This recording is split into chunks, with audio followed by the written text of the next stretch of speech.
पुंडलीकवरदा हरिविठ्ठल श्री ज्ञानदेव तुकाराम सद्गुरु समर्थ त्र्यंबकानंद महाराज की जय। माऊली ज्ञानेश्वर महाराज की जय। जगद्गुरु तुकाराम महाराज की जय। श्री गुरुदेव दत्त। आनंदा मोद बहळ सात्विकाचे मुकुळ, ते उमलले अष्टदळ ठेवू वरी। 15व्या अध्यायातील मंगलाचरणात चालू असलेल्या विषयातली ही 6वी ओवी। यामध्ये श्रीगुरूची मानसपूजा दाखवली। मानसपूजा म्हणजे एक कल्पनाच आहे, पण कल्पना असली तरी ती परमात्म्याकडे नेणारी आहे। काय असतं की 2 प्रकार सांगितलेत, एक संवादी भ्रम आणि दुसरा विसंवादी भ्रम। भ्रमच आहे, कल्पना एक भ्रमच आहे, पण ते परमात्म्याचं सानिध्य करून देते।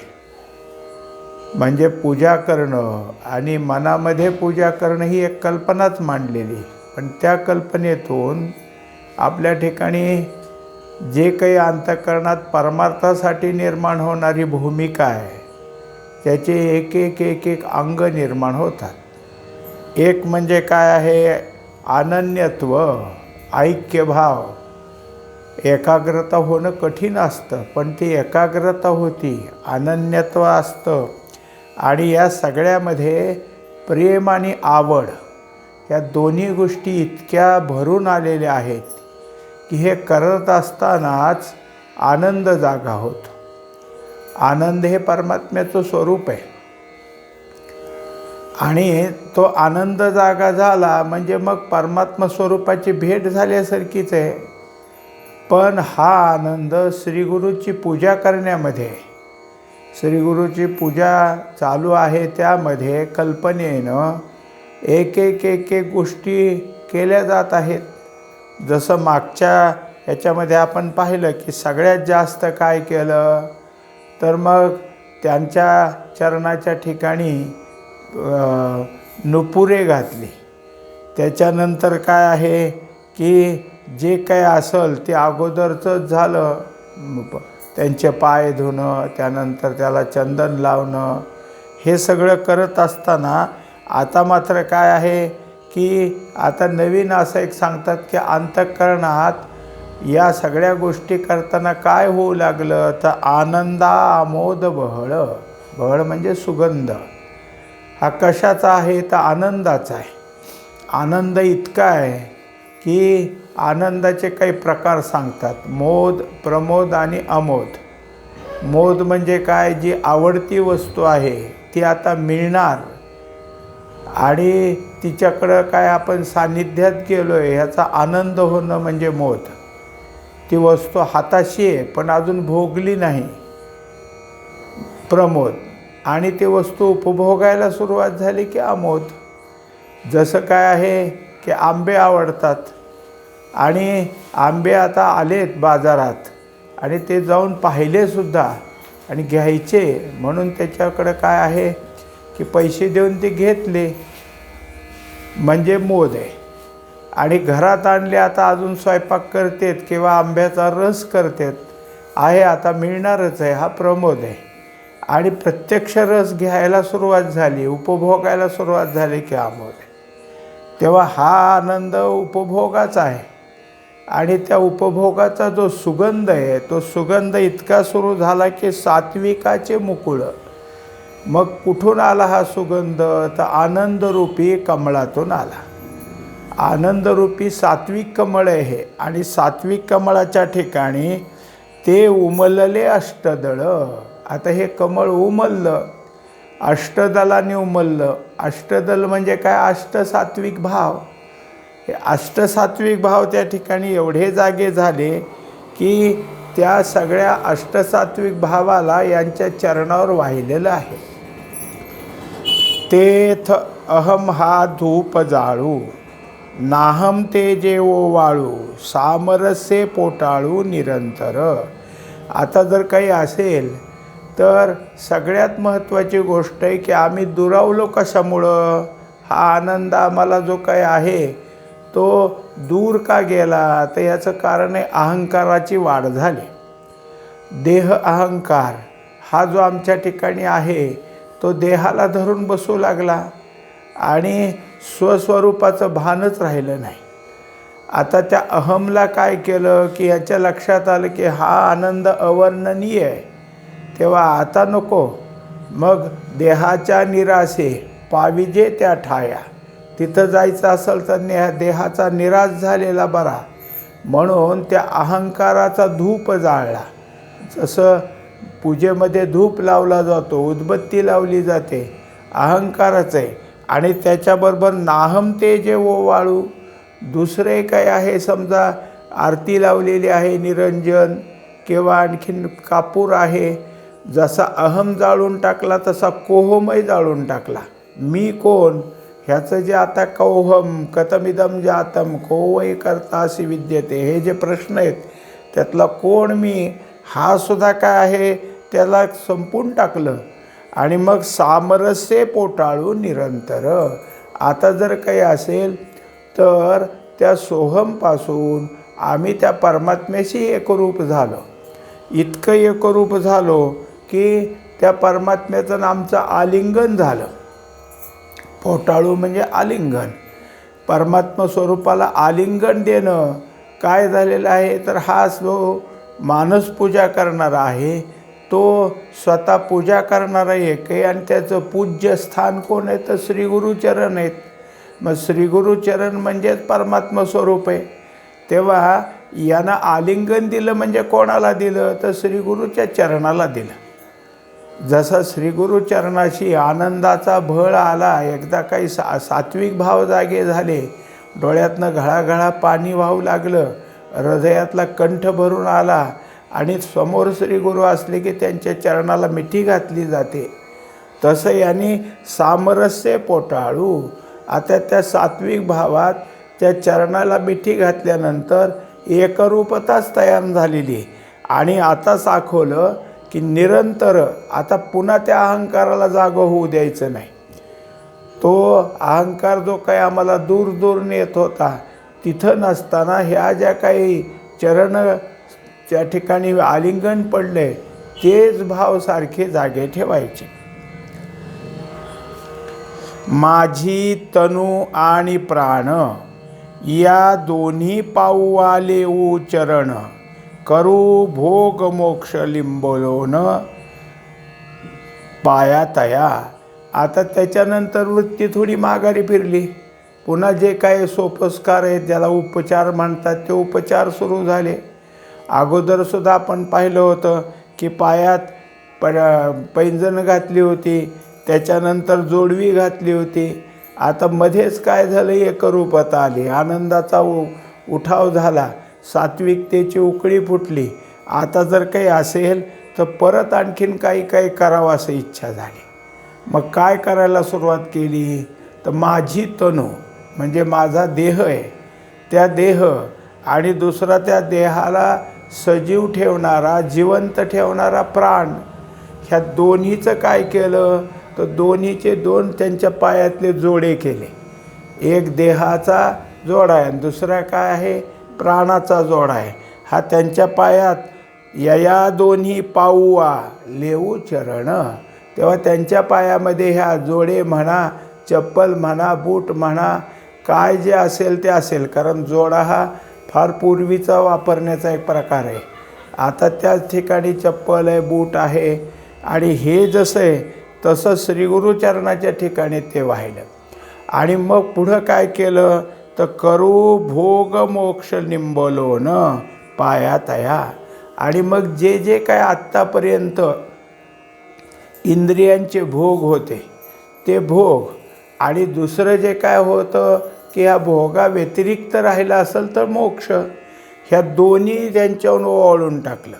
भोगालाही ओवाळून टाकलं आता आणि त्या ठिकाणच्या मोक्षालाही ओवाळून टाकलं. कारण जो देह आहे त्या देहालाच त्यांच्या चरणाच्या तळाला घातले आणि मग भोग कशाने भोगायचे? त्या देहाचा भोग आपल्याला भोगायला देह तरी पाहिजे ना. देहाची जर काही असेल काय स्थान तरच भोग असतो आणि देहच जर तिथं समर्पित केला आहे तर भोग काय आहेत? आणि याशिवाय इथंच जर आनंद एवढा जागा आहे तर मोक्षाला काय करायचे? म्हणून ते भोग आणि मोक्ष हे दोन्हीसुद्धा निंबलोन ओवाळून टाकणं हे त्यांच्या पायाजवळ केलेलं आहे. या गुरुचरण सेवा हो पात्रतया दैवा, जे सकळार्थ मिळावा पाटू बांधे. तेव्हा श्री गुरुचरण सेवा करण्यामध्ये माझं दैव हे जे काय आहे त्या योग्यतेचं व्हावं, पात्र व्हावं तिथं, की मला ही पूजा करायला संधी मिळावी, माझ्याकडून ही पूजा व्हावी. कारण पूजा करायला काय आपल्या ठिकाणी निर्मिती होणं, अंतःकरणात जागृती होणं हे सगळ्यात महत्त्वाचं. पुन्हा निर्माण झालं तरी सगळ्या प्रकारानं आपण त्या ठिकाणी हजर राहणं हे एक.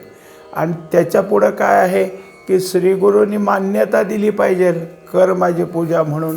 म्हणजे हे सगळं व्हायला नशीबच पाहिजे, दैव पाहिजे. आणि ते दैव एकदा का मला प्राप्त झालं, त्या दैवाने मला काय आहे की यशाची गुढी जर दिली तर काय करील तर सकळार्थ मिळावा. जे जे पुरुषार्थ आहेत, धर्म अर्थ काम मोक्ष, ह्या सगळ्याला ह्यांच्यावर आणीन. कारण ते तर काय आहेत मुख्य. धर्म प्राप्त झाला तरच पुण्य आहे, अर्थाने आम्हाला करायचं ते भांडवल आहे, आणि काम तो जर जिंकला तर इतर वासना उरणार नाहीत. म्हणजे मग हे गरजेचंच आहे.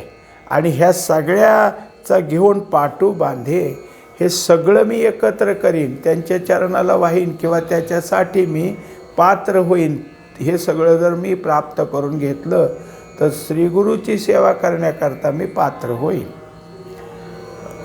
ब्रह्मीचे विसवणे वरी, उन्मेक लाहे उजरी, जे वाचे ते ये करी सुधा सिंधू.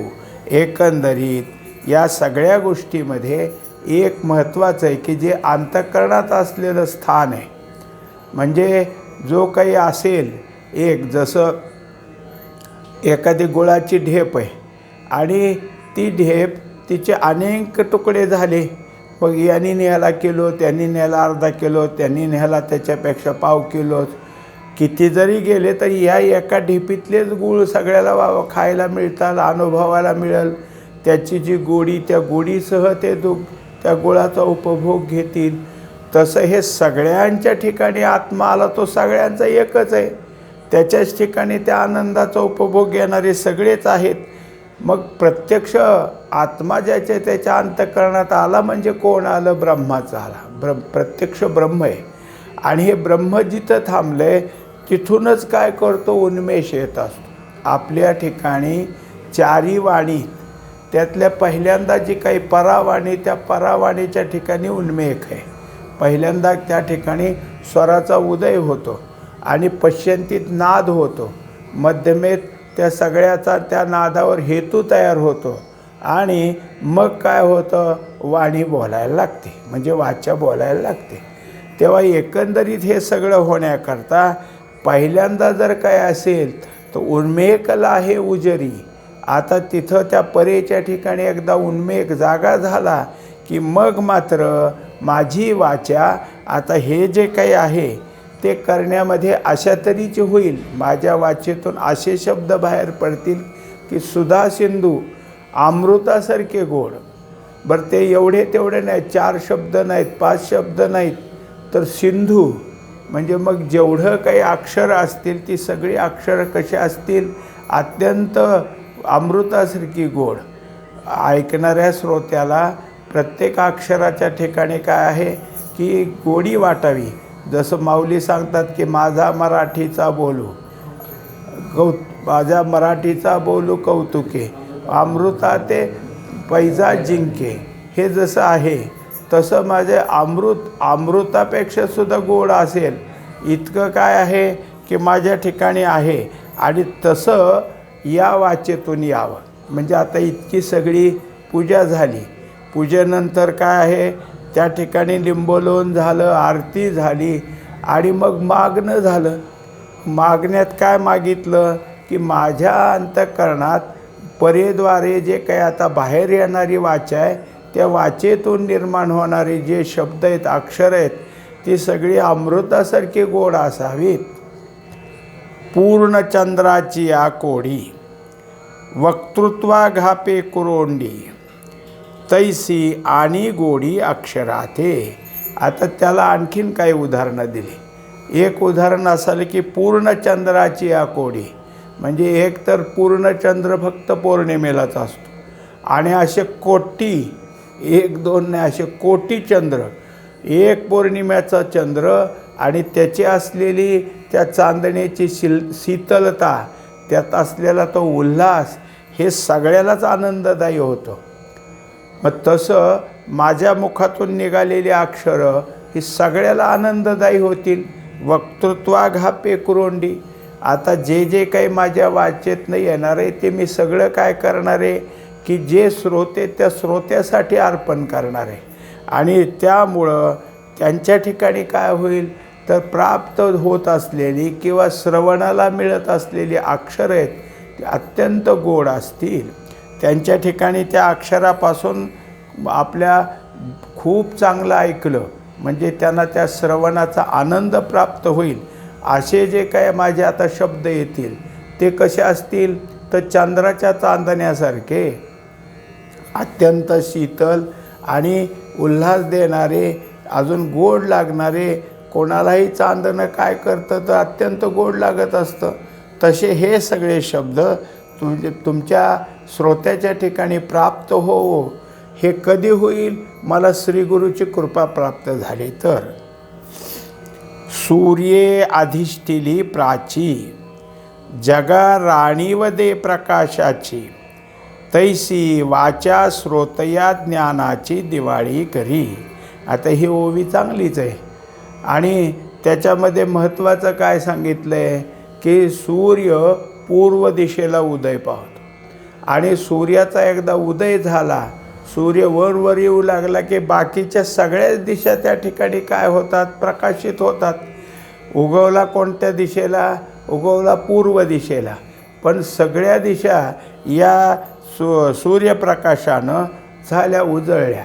नुसत्या उजळल्या असं नाही, त्या बाकीच्या दिशेला सुद्धा राणीव म्हणजे राज्य करायला मिळायला लागलं. आता मग पूर्वेचा सूर्योदय आणि इकडं उत्तर असो, दक्षिण असो, नाही तर पश्चिम असो, सगळ्या दिशा त्या ठिकाणी काय झाल्या? प्रकाशित झाल्या.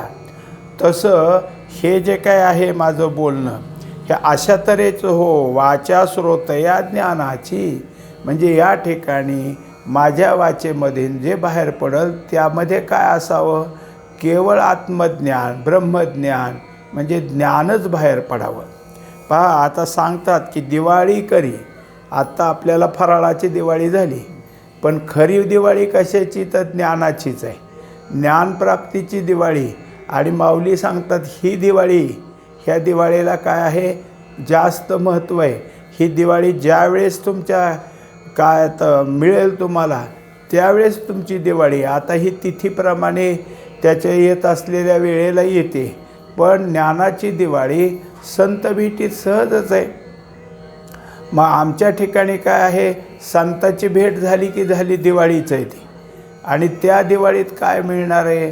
तर ज्ञान प्राप्त होणार आहे. संत सान्निध्यात ज्ञानच प्राप्त होतं.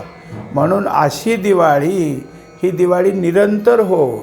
दिवाळी करी म्हणजे सगळ्या श्रोत्याला अशा तऱ्हेचं जे काही आता माझ्या ग्रंथातून बाहेर पडणार आहे ते ज्ञान सगळ्यांच्या ठिकाणी एकदा श्रवणाला मिळालं की दिवाळीत जसा गोडधोडाचा आनंद असतो तसा ज्ञानाचा आनंद प्रत्येकाच्या ठिकाणी निर्माण होईल. नाद ब्रह्म खुजे कैवल्यही तैसे न सजे ऐसा बोलू देखिजे जेणे दैवे. आता एकंदरीत काय आहे तर नुसती वाचा आणि ती गोडीची, त्याच्यानंतर काय आहे की अत्यंत तिच्या ठिकाणी अमृतमयता असलेली ह्याबद्दलचं बोलणं झालं. आता सांगतात की ह्या वाचे ठिकाणी नाद ब्रह्म, म्हणजे एकदा काही वाद्ये, तंतुवाद्य असो, चर्मवाद्य असो, हे जे वाद्य हे वाजायला लागले तर मनुष्याला गोड लागतात. आणि त्यापासून ज्यांच्या ठिकाणी ह्या गोडीची इतकी काही एकाग्रता तयार होते की त्यातून त्यांना ब्रह्माचीच जाणीव होते, म्हणून त्याला नाद ब्रह्म म्हटलं आहे. लावणी मृदंग श्रुती टाळ घोष सेवू ब्रह्मरस आवडीने. तेव्हा हे जे काही आहे मृदंग आणि बाकीचं सगळं जे आहे याचं वाद्य काय करतं तर आपल्या ठिकाणी तल्लीनता आणतं. मग त्यातली त्यात काय आहे, वीणा हा जर घेतला आणि त्या कानाशी लावून तारांचा झणकार सुरू झाला की त्या झणकाराबरोबर आपल्या ठिकाणी काय होतं, ऐक्य येतं. मग हे जे काय आहे नाद ब्रह्म, हे वाद्यजवळ घेतल्यावरच मिळणार आहे ना. पण अक्षराच्या जवळ वाद्य नसताना सुद्धा तुम्हाला नाद ब्रह्माचं आनंद प्राप्त होईल. म्हणजे इतकं त्या ठिकाणी आहे की ते नाद ब्रह्मसुद्धा त्यापेक्षा कमी वाटतं. कैवल्यात काय, एकदा सगळं संपलं, कैवल्यात मुक्तताच आहे, तिथं काहीच नाही, म्हणून कैवल्यसुद्धा कमी वाटेल. कारण इथं व्यवहार होतो आहे, वक्ता आणि श्रोता ह्यांचं देवाणघेवाण होती. श्रोता काही नाही बोलला तरी श्रोत्याला जे पाहिजे ते मिळालं म्हणजे समाधानच आहे. आणि मग तो त्याच्या बदलात काय देतो वक्त्याला, तर अनुभवल्याचा आनंद देतो, समाधान देतो, त्याच्या चेहऱ्यावर समाधान असतं. हे दोघाचं देणं घेणं इथं होतं आहे. अशा तऱ्हेनं कैवल्यही तैसे न सजे, तितकं कैवल्यातसुद्धा प्राप्त होणार नाही इतकं ह्या वाचेतून बाहेर पडलेल्या वक्तृत्वामध्ये प्राप्त होईल. ऐसा बोलू देखिजे जेणे दैवे. एकंदरीत श्रीगुरूच्या चरणसेवेनं जे मला पुण्य प्राप्त होईल त्या पुण्याईनं माझ्या लिखाणामध्ये अशा तऱ्हेची प्राप्ती होईल, असं प्राप्त होईल की सगळे श्रोते या ज्ञानामध्ये तल्लीन होतील आणि ज्ञानप्राप्तीनं परमात्म्याच्या जवळ जात जात जात त्या ठिकाणी परमात्माच त्यांच्या अनुभवाला येईल. श्रवण सुखाचा मांडवी विश्वभोगी माधवी, तैसी सासीने बरवी वाचावल्ली. आता या ग्रंथापासून जे ऐकायला बसतील ते कोण आहेत, श्रोतेत. मग श्रोत्याचा या ठिकाणी कोणता व्यवहार चालला आहे तर श्रवणाचा, ऐकणं हे त्यांचा व्यवहार आहे. आणि मग त्या ऐकण्यामध्ये त्यांना जो आनंद आहे त्या श्रवण सुखाच्या मांडवी, म्हणजे जसा एखादा वेलाला मांडव करावा तसं या ऐकण्याच्या सुखामधले म्हणजे मांडवाखाली ते असं जे संपूर्ण विश्व आहे. आणि ते विश्व कधी तर वसंत ऋतू आल्यावर जसं सगळ्या काय असलेल्या मांडवावरच्या वेलीला बहर येतो, तसं ह्या विश्वाच्या ठिकाणी वसंत ऋतूचं आगमन झालं की मग मात्र तैसे सासीने बरवी वाचावल्ली. मग त्या वेलीला काय आहे की फुलं लागतात. फुलं जाई जुई वगैरे असली तर मग त्या फुलांचा सुगंध सगळीकडं पसरला जातो.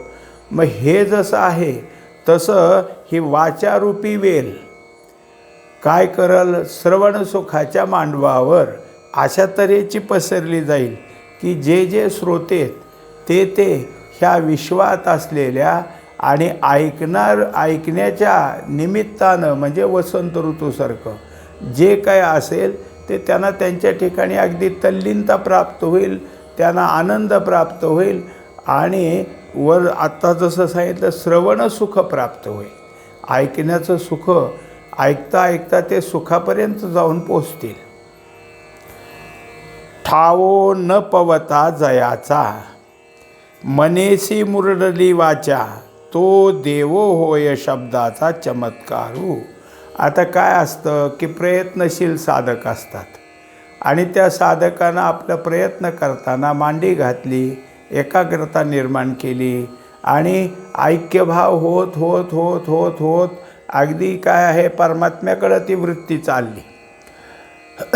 पण निर्विषयता प्राप्त झाल्यानंतर ह्या मनानं काय केलं सांगितलं, अरे काहीच नाही तर मग ती वृत्ती माघारी फिरती. कोणी केला हा विक्षेप? मनाने केला. आता काय, आत्तापर्यंत आपल्याला अनेक प्रकारचे कल्पनाच येत होत्या, आता काही नाही. मग निर्विषयता आली आणि निर्विषयता आल्यानंतर मनाचा विक्षेप असा तयार झाला की इथं काहीच नाही. मग मनेसी मुरडली वाचा. आता तिथं जे काही मंत्रघोष होता जाण्याचा तेही थांबला आणि दोन्ही बाहेर पडले. कुणीकडे आले? माघारी आले. पण अशा तऱ्हेनं ज्या मनाच्या ठिकाणी काही नाही म्हणून जे माघारी येणं होत असतं, त्याच मनाची समजूत कशामुळं होते? तर या शब्दाने म्हणजे कोणाच्या? श्री गुरुच्या शब्दाने. ते देवो होय शब्दाचा. तेव्हा हे जे शब्द आहेत ते शब्द त्यांच्या अंतःकरणातले, त्यांच्या मनातले संशय काढून टाकतात. आता त्या मनाच्या ठिकाणी काही नाही. त्यांनी सांगितलं की काही नाही इथं, असं जे म्हणणारं मन आहे, ह्या मनाला कोणी सांगितलं इथं काही नाही? म्हणजे तिथं त्या मनाच्या ठिकाणी काही नाही म्हणणारं ज्ञान आहेच की, आणि तू इथं काही नाही कसा म्हणतो? अशी त्याची समजूत घालून याच्याही पलीकडे, म्हणजे आत्तापर्यंत हे जे काही होते वाचेला घेऊन जाणारे ते कुठपर्यंत जात होते? परेपर्यंत. आता जिथं परेच्याही पलीकडे जायचं तिथं वाचा कशी येईल?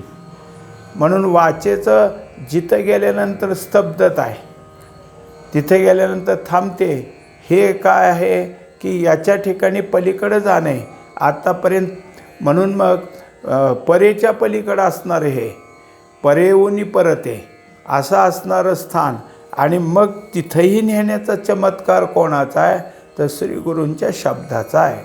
श्रीगुरूंचे शब्द असे आहेत की परेच्या पलीकडं, परेपर्यंत शब्द थांबले तरी ते काय करतात की खुणेने दाखवतात, जा पुढे. आता शब्द नाहीत, पण आता काय झालं? खूण समोर आली. हा त्यांचा चमत्कार आहे. जे ज्ञानेसी न चोजवे, ध्यानासीही जे नागवे, ते अगोचर फावे गोठी माझी. एकंदरीत ज्ञानाची जी काही वाटचाल आहे ती कुठपर्यंत जाते? नेयाच्या दारापर्यंत. तिथून काय ज्ञान त्या ज्ञेयाला प्रकाशित करण्याचं कामच नाही. ज्ञेयामुळं तर ज्ञान होतं. आता त्याला पुढच्याला ज्ञानानं तिथं थांबवलं. किंवा ध्यानसुद्धा कुठं जातं? तर ध्येयाशी एकरूप झाला की ध्यानाचं काम संपलं. म्हणून मग हे दोघे असे आहेत की ह्यांना प्रत्यक्ष परमात्मा आहे हो असं सांगता येत नाही. ज्ञानालाही नाही, हे जे काही मी अनुभवतो आहे हे सांगायला ज्ञानही नाही आणि ध्यानही नाही. कारण तिथे एकरूपताच झाली, आणि एकरूपते झाल्यानंतर दोघाच्याही ठिकाणी काही आता तिथं शिल्लक नाही. ते अगोचर फावे गोठी माझी. तेव्हा असं अगोचर म्हणजे जे इंद्रियाला सुद्धा अनुभवता येत नाही असं असणारं स्थान हे कधी प्राप्त होईल? तर श्रीगुरूच्या शब्दामध्ये, या असलेल्या श्रवण सुखाच्या शब्दामध्ये, किंवा आता या ग्रंथातून बाहेर पडलेल्या अक्षरांच्या किंवा शब्दांच्या मधून तुम्हाला तिथपर्यंत जाता येईल. एवढे एक सौभग वळघे वाचेचे अंग, गुरुपद पद्म पराग लाहे जैका. एकंदरीत हे सगळं जे असलेलं भाग्य हे कधी प्राप्त होईल? तर श्रीगुरुचरणाचा जो काही असलेला चरणरज आहे त्याला पद्मपराग, पद्म म्हणजे कमळ, कमळातला जो पराग असतो तो इतका सुगंधित आहे. तसं गुरुचरणाचा जो काही असलेला रजकण आहे, गुरुचरणाच्या रजकणापासून आपण हे सगळं प्राप्त करून घेऊ शकतो. तरी बहु बोलो काही, आजी ते आणि ठाई, माते वाचोनी नाही ज्ञानदेव म्हणे. आता एकंदरीत हे सगळं जरी बोललो असलो तरी या सगळ्यातून म्हणजे मला जे काही ग्रंथलिखाण होईल त्यामध्ये जे अक्षरं येतील किंवा जे माझ्या वाचेतून बाहेर पडेल हे सगळं कसं होईल? तर माझ्या गुरुमाऊलीच्या कृपेनंच होईल. माझ्या गुरुमाऊलीच्या कृपेतून या सगळ्या गोष्टी बाहेर पडतील. पुंडलिक वरदा हरी विठ्ठल. श्री ज्ञानदेव तुकाराम सद्गुरु समर्थ त्र्यंबकानंद महाराज की जय। माऊली ज्ञानेश्वर महाराज की जय। जगद्गुरु तुकाराम महाराज की जय। श्री गुरुदेव दत्त।